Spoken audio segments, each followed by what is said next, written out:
উপজেলা যে দ্বিতীয় দফে যে নির্বাচন শুরু হচ্ছে, আসলে নির্বাচনে কিন্তু গত 30শে এপ্রিল কিন্তু যে প্রতীক বরাদ্দ দিয়েছে, এই দ্বিতীয় দফের প্রতীক বরাদ্দর পর কিন্তু আসলে নির্বাচনের যে আমেজটুকু আসলে এই মানুষের মধ্যে কিন্তু ছড়িয়ে পড়ছে। আমরা যদি আপনাদেরকে দেখাতে চাই, কিন্তু প্রতীক বরাদ্দের পর কিন্তু প্রার্থীরা আসলে বিভিন্ন মানুষের কাছে, বিভিন্ন ভোটারদের কাছে আসলে দাঁড়ে দাঁড়িয়ে যাচ্ছেন তারা।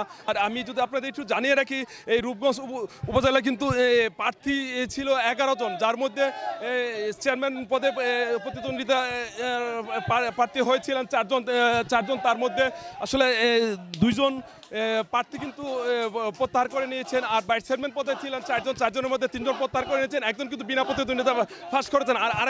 আর মহিলা ভাইস চেয়ারম্যান কিন্তু ছিলেন 3 জনের মধ্যে কিন্তু 2 জন প্রত্যাহার করে নিয়েছে, আর 2 জনের মধ্যে কিন্তু প্রত্যাহার করার পর কিন্তু মহিলা ভাইস চেয়ারম্যান কিন্তু বিনা প্রতিদ্বন্দ্বিতা বিজয় হয়েছেন। আমি শুধু বিজয় হয়েছেন। আর আমি এখন একজন সরাসরি চলে যাব আসলে প্রার্থীর পক্ষে যে প্রচারণা শুরু করছেন, প্রচারণার পক্ষে আসলে আমি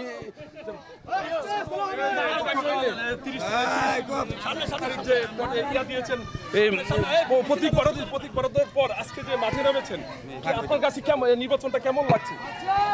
ধন্যবাদ আপনাদের সবাই সাংবাদিক ভাইদেরকে। আমার কাছে ভালোই লাগছে, যেহেতু মানুষ মনে হয় আবার একটা আনন্দ উপভোগ করার একটা সুযোগ এসেছে, যে ভোট আসলে মানুষের মনে একটু আনন্দ উদযাপনা জাগে।